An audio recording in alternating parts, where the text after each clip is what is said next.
Imagine seeing someone who once drained every ounce of your energy, and before you even say a word, they're already doing something to hook you back in.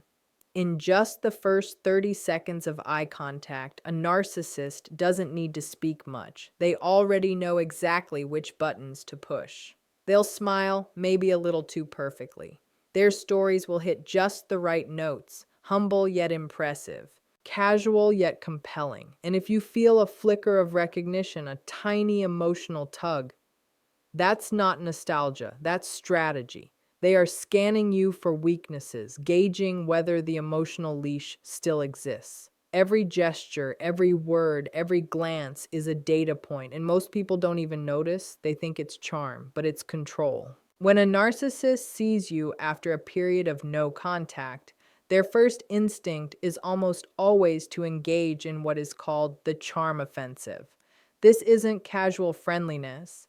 It's a calculated, almost instinctive behavior designed to regain control and influence over your emotions. The moment they see you, they assess every detail, your body language, your facial expressions, your tone of voice, to gauge how receptive you might be. The charm they exhibit is precise, tailored to what they know will elicit the strongest reaction from you. It's not about genuine interest or reconnecting. It's about testing the waters to see if the emotional hold they once had still exists. They might smile in a way that seems warm and genuine, but it's meticulously practiced. The tone of their voice, the timing of their jokes, the intensity of their eye contact, all of it is orchestrated to pull you in subtly. They may compliment you in ways that feel flattering but are carefully chosen to touch on insecurities or desires they already understand about you. These compliments can range from remarks about your appearance to your achievements, designed to trigger an emotional response that makes you more pliable to further engagement. What's important to understand is that this charm is a tool, not a reflection of who they are or what they feel. The goal is always to test boundaries and measure how much influence they can exert. Alongside the overt charm, they often employ microaggressions or subtle challenges, small comments that seem innocent but are designed to provoke a reaction. They might recall past events in a way that paints them in a favorable light or makes you question your own recollection. This is all part of the process of regaining psychological leverage because every reaction you give them is data. Every blink, every smile, every hesitation is noted and stored in their mind as a signal of how emotionally responsive you are. The charm offensive can be disarming because it plays on deeply human instincts. It's hard not to respond to warmth, attention, or admiration.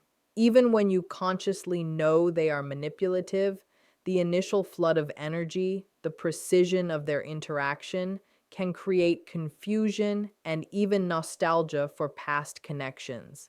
This is why many people underestimate the impact of this first encounter. They think a smile or a compliment is harmless, not realizing it is the first move in a strategic game designed to reclaim control. Recognizing that the charm is a tactical maneuver rather than an expression of genuine sentiment is crucial. Once you see it for what it is, you can respond intentionally, maintaining boundaries without falling into the trap of being drawn back into the dynamics of manipulation. Understanding this initial behavior allows you to approach the encounter with awareness, seeing past the surface allure to the pattern beneath, which is always about influence, assessment, and control. It's the first signal that they are immediately trying to reestablish the connection on their terms, and it sets the tone for everything that follows if you allow it. When a narcissist sees you after a period of no contact, one of their immediate tactics is testing your boundaries. This isn't a casual or accidental action, it's deliberate, calculated, and designed to measure how much control or influence they still have over you. The moment of re-encounter becomes a kind of psychological probe. They observe everything from the way you position yourself physically to the way you respond verbally to the micro expressions that flicker across your face. Every reaction you give them is data, and their goal is to map the limits of your emotional availability. They may start with seemingly innocent gestures, a touch on the arm, a casual question, or a remark that treads the line between personal and neutral. These actions are designed to see how much you will tolerate and how quickly you might become emotionally reactive. If you flinch, hesitate, or show any sign of discomfort or attachment, they take note, because this is exactly the leverage they are seeking. They may also test the boundaries of conversation, pushing into areas that were previously sensitive or controversial to see whether you'll engage emotionally. These probes can be subtle, bringing up a shared memory that once caused conflict, referencing something you feel strongly about, or implying judgment in a playful or seemingly innocuous way. The purpose is not dialogue or reconciliation, it's measurement. They are measuring your emotional flexibility, your triggers, and your willingness to bend under subtle pressure. Even a small reaction, an annoyed glance, a stifled laugh, or a defensive word gives them insight into your current state and your capacity for influence. This boundary testing is rarely obvious to the untrained eye because it's often wrapped in charm, humor, or casual conversation. It feels natural, but beneath it is a pattern of control, carefully designed to probe the limits of your autonomy. By the time you realize what is happening, they have already gained information about what will and will not affect you. Recognizing these tests is crucial because it allows you to maintain your stance and protect your energy. Setting firm, unwavering boundaries immediately signals that their tactics are ineffective, depriving them of the data and reactions they seek. The testing of boundaries is a clear reminder that the narcissist is not engaging with you as an equal. They are assessing, calculating, and strategizing. Your awareness and controlled response neutralize the effectiveness of these tests, preventing the reestablishment of influence while keeping your emotional equilibrium intact. This behavior underscores the reality that their interactions are always tactical, not relational, and awareness is the first defense against falling into their subtle web of control. When a narcissist encounters you after a period of no contact, one of the most insidious tactics they employ is gaslighting. This isn't casual lying or forgetfulness. It's a deliberate effort to distort reality and make you question your own perceptions, memories, and judgment. The moment they reappear, they may subtly begin reframing past events, denying things they clearly said or did, or minimizing the impact of their previous behavior. Their aim is to destabilize your sense of certainty, to create confusion that makes you more vulnerable to influence. You might notice it in small ways at first, a comment that seems off, a slight denial of something you vividly remember, or a reinterpretation of a shared experience that paints them in a more favorable light. Gaslighting is rarely overt, it's strategic and incremental. They introduce tiny doubts, testing whether you'll trust your own memory or second guess yourself. This method allows them to regain psychological leverage without needing to confront or negotiate with you directly. They are not interested in truth, they are interested in control. Every word, every inflection, and every expression is calculated to make you question your reality. Even when their statements seem contradictory or illogical, the gaslighting is effective because it targets emotional responses rather than intellectual reasoning. You might find yourself replaying conversations in your head, wondering if you misremembered or overreacted, which is exactly what they want. It creates a mental state in which you are more malleable, more likely to excuse their behavior, and more likely to engage on their terms. Often, gaslighting is combined with charm or flattery to make it even harder to recognize. The warmth and attention they show serve as a confusing counterbalance to the subtle manipulations, making you question whether your discomfort is justified. The more you doubt yourself, the more control they perceive they have, because they feed off the emotional turbulence they create. Recognizing gaslighting requires awareness and confidence in your own perceptions. You must validate your experiences and memories internally rather than relying on the distorted feedback the narcissist provides. Setting mental boundaries, acknowledging that their version of reality is theirs alone and does not invalidate your own, is key to neutralizing this tactic. Gaslighting is particularly dangerous because it works quietly and gradually, embedding doubt and insecurity in ways that are not immediately obvious. Understanding that it is a deliberate strategy, not a reflection of your own failings, is crucial. Once you identify it for what it is, you can maintain clarity, protect your emotional stability, and prevent the narcissist from regaining the influence they seek the moment they reappear after no contact. Awareness is the most effective defense against this form of psychological manipulation, allowing you to respond without being drawn into the subtle web of confusion they weave. When a narcissist sees you after a period of no contact, one of the subtle yet highly manipulative tactics they often employ is triangulation.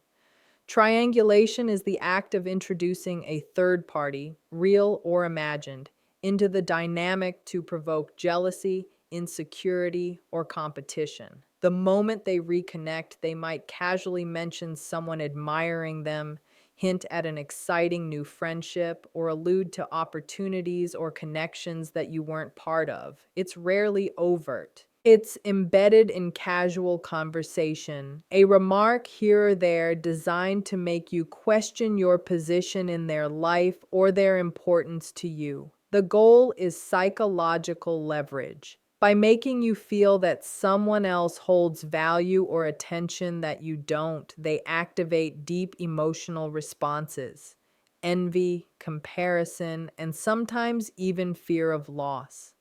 These reactions are not accidental. They are carefully observed and noted by the narcissist.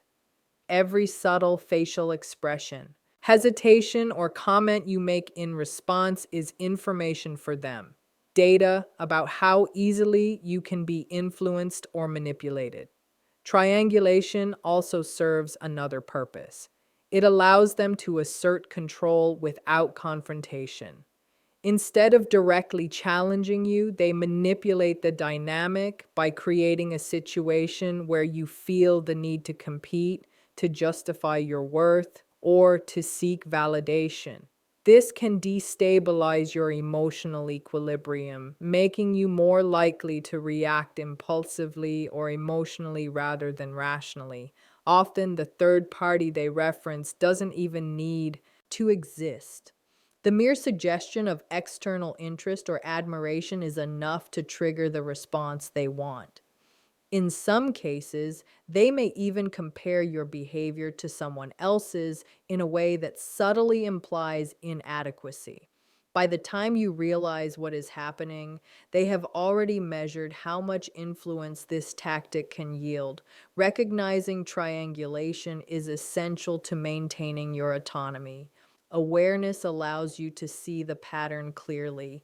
These references are not genuine updates about their life, nor are they meant to share information. They are designed to test, provoke, and manipulate. By refusing to engage emotionally, by keeping your reactions neutral and measured, you remove the effectiveness of this tactic. Triangulation works only if you respond with insecurity, envy, or overinvestment in proving your value. Once you understand it for what it is, a strategic tool to regain psychological control, you can observe without reacting, maintaining clarity and emotional stability. The narcissist thrives on the chaos they provoke, and identifying triangulation allows you to shield yourself from that manipulation while keeping the interaction neutral and controlled. Awareness and emotional discipline are the only ways to neutralize this tactic, leaving them without the leverage they seek.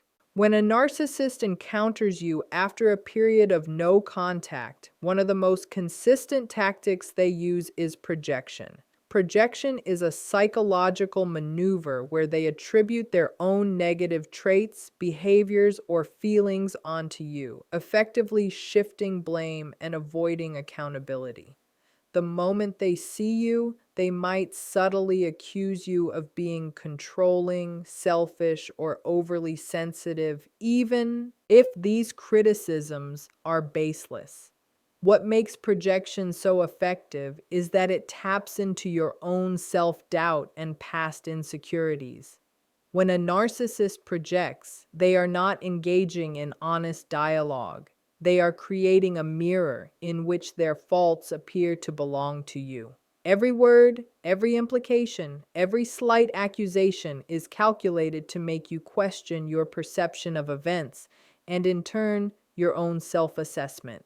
For instance, if they have historically been manipulative or deceitful, they may suddenly label you as overreacting or dramatic in response to perfectly reasonable boundaries or reactions. This technique forces you into a defensive stance, which subtly shifts power back to them. The more you try to justify yourself, the more control they feel they have over the interaction. Projection often works in tandem with other tactics like charm, gaslighting, or triangulation.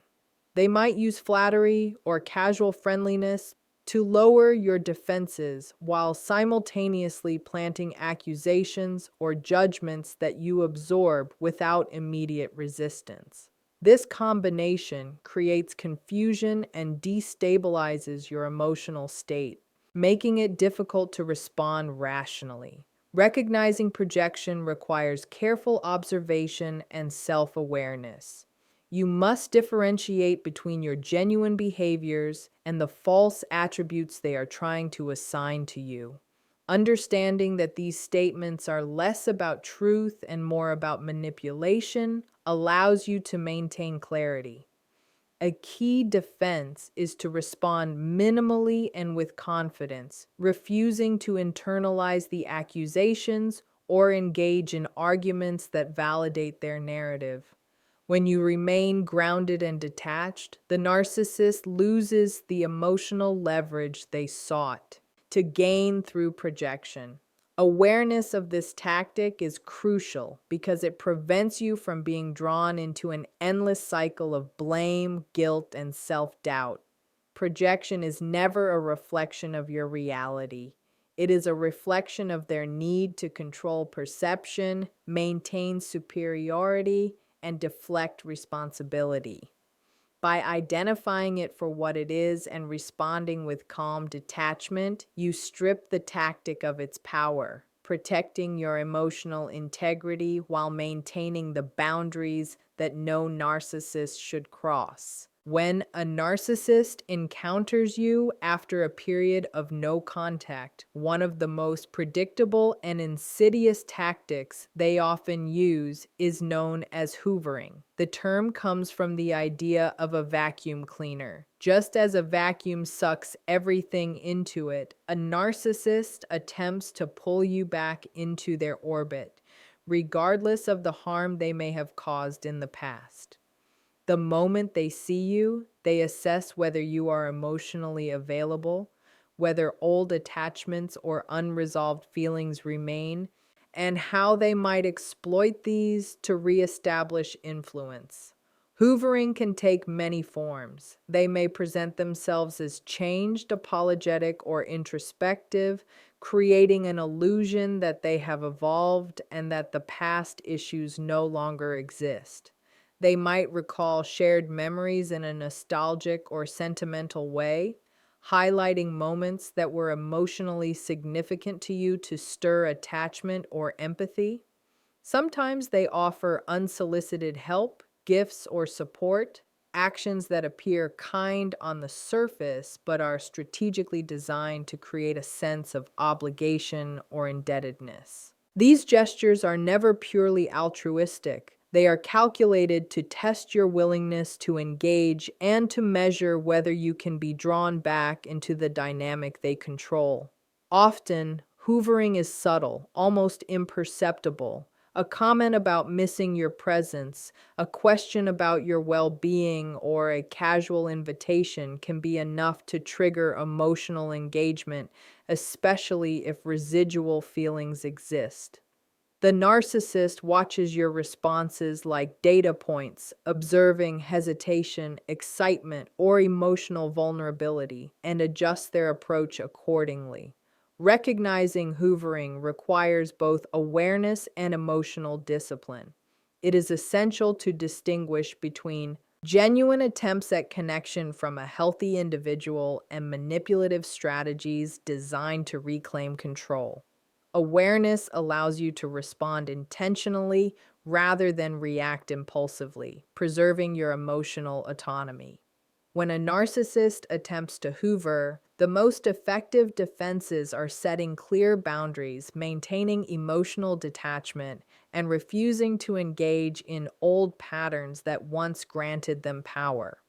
By understanding that these gestures, apologies, charm, nostalgia, or assistance, are tools rather than signs of transformation, you strip them of their leverage.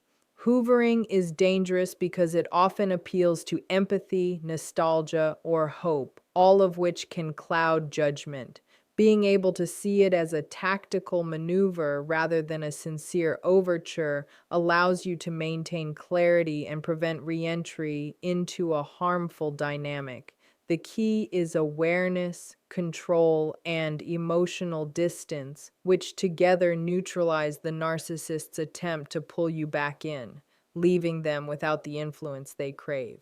When a narcissist encounters you after a period of no contact, one of the tactics they often deploy is rapid storytelling. This is not casual conversation. It is a deliberate, highly strategic maneuver designed to captivate, impress, and manipulate. The moment they see you, they may launch into a series of stories about their recent experiences, accomplishments, or challenges, each crafted to elicit specific emotional responses from you. The pace, content, and delivery are intentional. The stories are often dramatic, highlighting personal achievements, exciting adventures, or crises they have overcome, painting themselves in a favorable light while subtly implying that you have been absent from witnessing their growth or success. This rapid flow of information serves multiple purposes. First, it floods your mind with stimuli, making it harder to analyze their intentions rationally. The speed and intensity of storytelling create a sense of urgency and engagement, capturing your attention and triggering emotional responses that are easier to manipulate than logical ones. Second, it establishes dominance in the interaction. By controlling the narrative, they dictate the emotional tone and pace of the conversation, leaving little room for you to assert your perspective or respond in a measured way. Third, these stories are carefully selected to provoke reactions, admiration, envy, empathy, or even guilt. Each anecdote is a test designed to gauge your emotional triggers and assess how much influence they can exert. In some cases, they may exaggerate or distort details to enhance the impact, knowing that your reaction will provide valuable insight into your vulnerabilities. The key to this tactic is subtlety.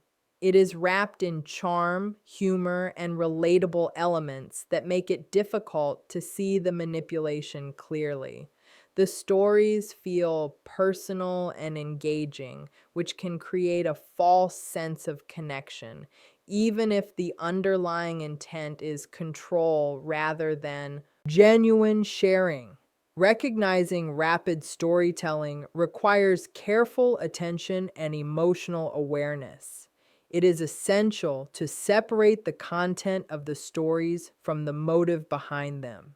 Understanding that these narratives are tools for assessment and influence allows you to maintain clarity and prevent yourself from being swept up in their momentum.